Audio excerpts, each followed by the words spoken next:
Assalamualaikum warahmatullahi wabarakatuh. Selamat pagi anak-anak hebat, anak-anak soleh dan solehah. Bagaimana kabar kalian hari ini? Semoga semuanya dalam keadaan sehat ya, dan terus semangat belajarnya. Sebelum memulai pembelajaran, mari kita terlebih dahulu membaca basmalah. Bismillahirrahmanirrahim. Hari ini kita akan belajar tema 8 tentang daerah tempat tinggalku. Subtema 1, lingkungan tempat tinggalku. Muatan bahasa Indonesia. Materi yang akan kita pelajari hari ini adalah unsur intrinsik dalam sebuah cerita fiksi. Mari kita belajar bersama-sama. Anak-anak, apakah kalian sudah tahu apa itu cerita fiksi?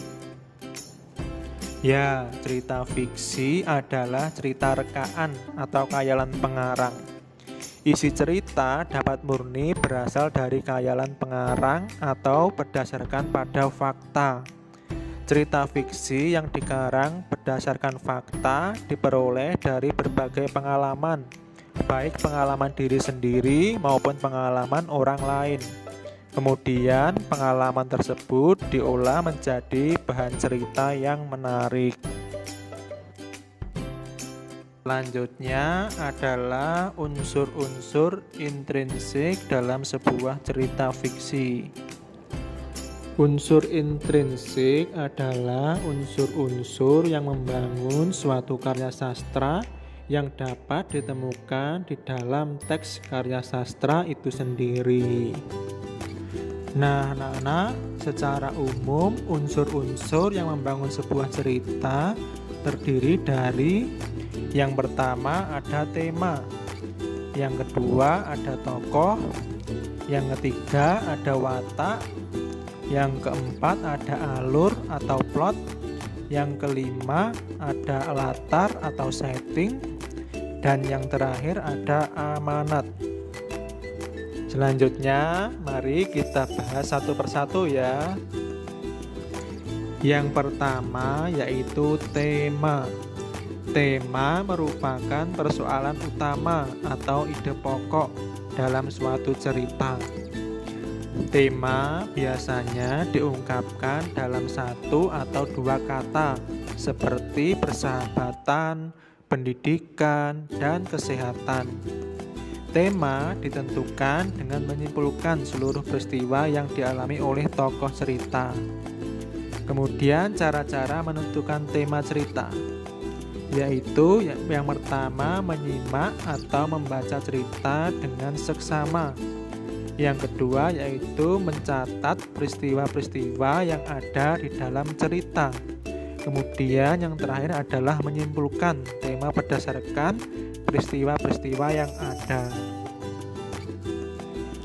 Kemudian selanjutnya adalah tokoh. Tokoh merupakan pemeran atau pelaku dalam cerita. Tokoh terbagi menjadi 3, yaitu ada tokoh protagonis, tokoh antagonis, dan tokoh tritagonis. Dilihat dari tingkat pentingnya, tokoh dibagi menjadi 2, yaitu tokoh utama dan tokoh tambahan. Tokoh utama adalah tokoh yang memiliki peran penting dalam cerita, sering diceritakan dan ditampilkan. Kemudian tokoh tambahan adalah tokoh yang diceritakan atau ditampilkan satu atau beberapa kali saja. Selanjutnya adalah watak. Watak adalah sifat dan tingkah laku dari setiap tokoh.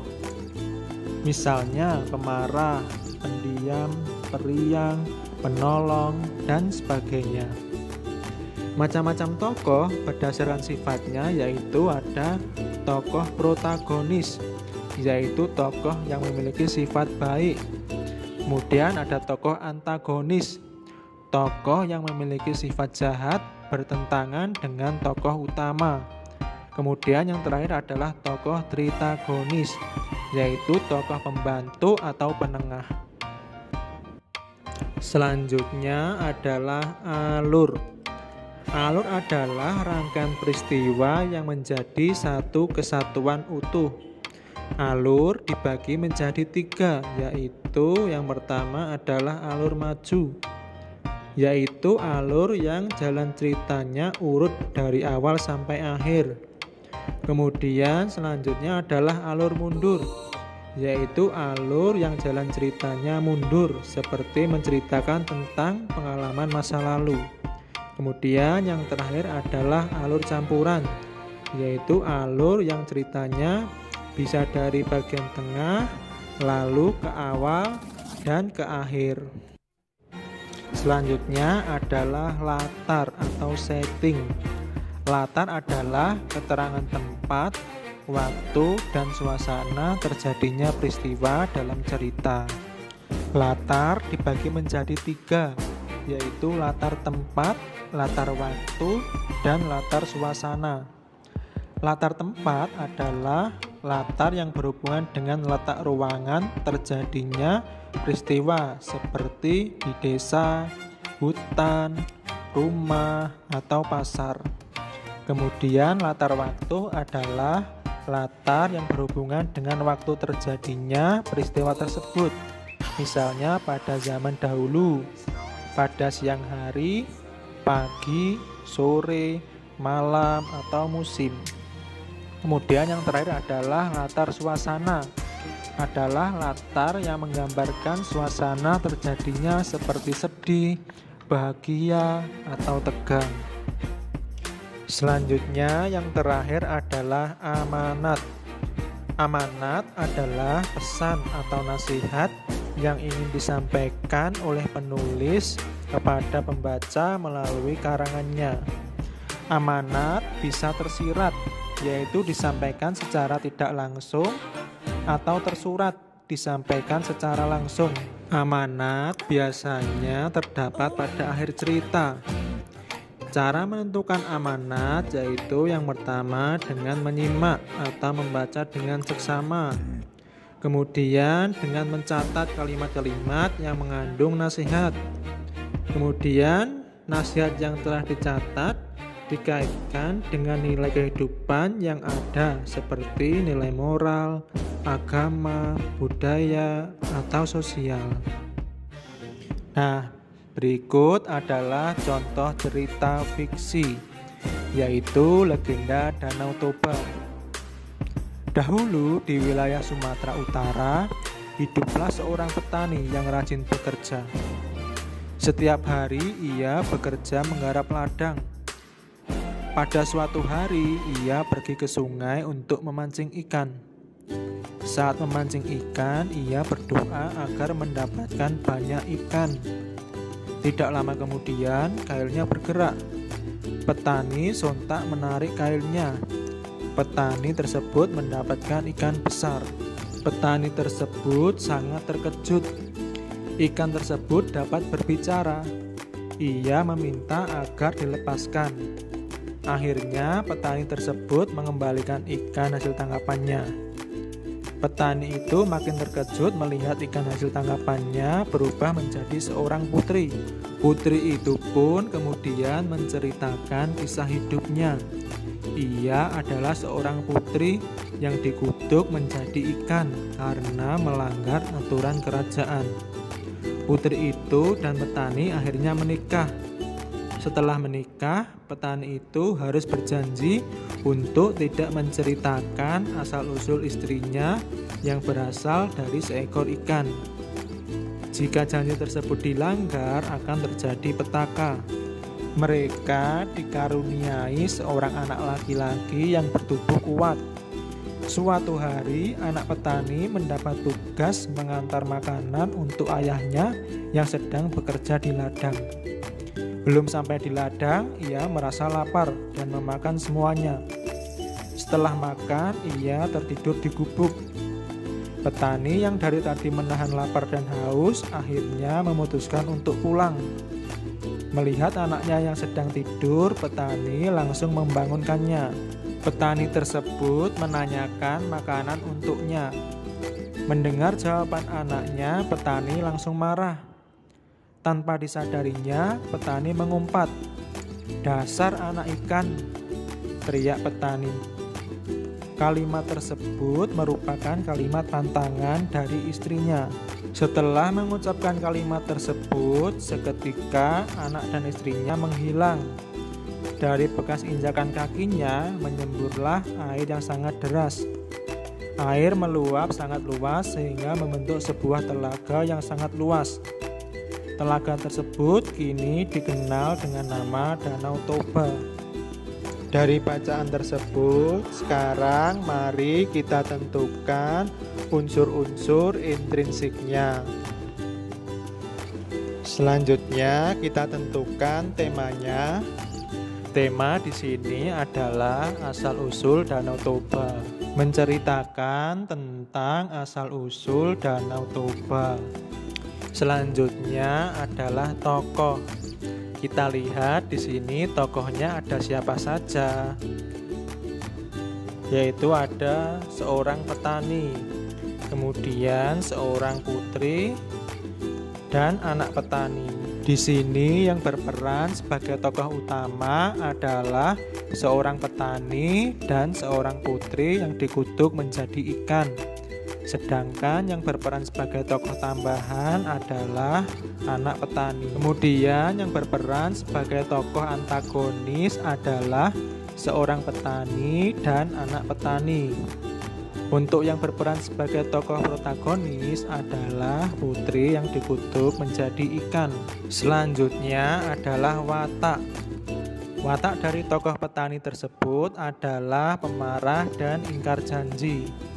Ditunjukkan pada kalimat mendengar jawaban anaknya, petani langsung marah. Sedangkan ingkar janji ditunjukkan pada kalimat tanpa disadarinya petani mengumpat. "Dasar anak ikan!" teriak petani. Kalimat tersebut merupakan kalimat tantangan dari istrinya. Kemudian watak dari tokoh putri tersebut adalah tegas akan syarat dan larangan. Ditunjukkan pada kalimat, jika janji tersebut dilanggar akan terjadi petaka. Kemudian watak dari tokoh anak petani tersebut adalah serakah. Ditunjukkan pada kalimat, belum sampai di ladang ia merasa lapar dan memakan semuanya. Selanjutnya adalah alur. Alur dari cerita ini merupakan maju karena kisahnya berlanjut. Mulai dari si petani pergi ke sungai untuk memancing, lalu si petani bertemu dengan putri yang dikutuk menjadi ikan, kemudian sampai pada si petani melanggar syarat dari istrinya. Selanjutnya adalah latar atau setting. Latar tempat yaitu ada di ladang. Ditunjukkan pada kalimat setiap hari ia bekerja menggarap ladang. Kemudian sungai ditunjukkan pada kalimat pada suatu hari ia pergi ke sungai untuk memancing ikan. Dan yang terakhir adalah gubuk. Ditunjukkan pada kalimat setelah makan ia tertidur di gubuk.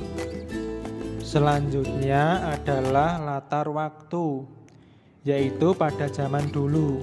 Ditunjukkan pada kalimat dahulu di wilayah Sumatera Utara hidup seorang petani yang rajin bekerja. Selanjutnya untuk latar suasananya yaitu menegangkan, karena ditunjukkan pada kalimat tanpa disadarinya petani mengumpat, "Dasar anak ikan!" teriak petani. Kemudian yang terakhir adalah amanat atau pesan moral. Amanat dari cerita tersebut adalah janganlah melanggar janji, dan jika berjanji hendaknya ditepati. Demikian tadi penjelasan singkat materi tentang unsur intrinsik dalam cerita fiksi. Mari kita akhiri pembelajaran hari ini dengan mengucapkan bacaan hamdalah. Alhamdulillahirabbil alamin. Sekian, wassalamualaikum warahmatullahi wabarakatuh.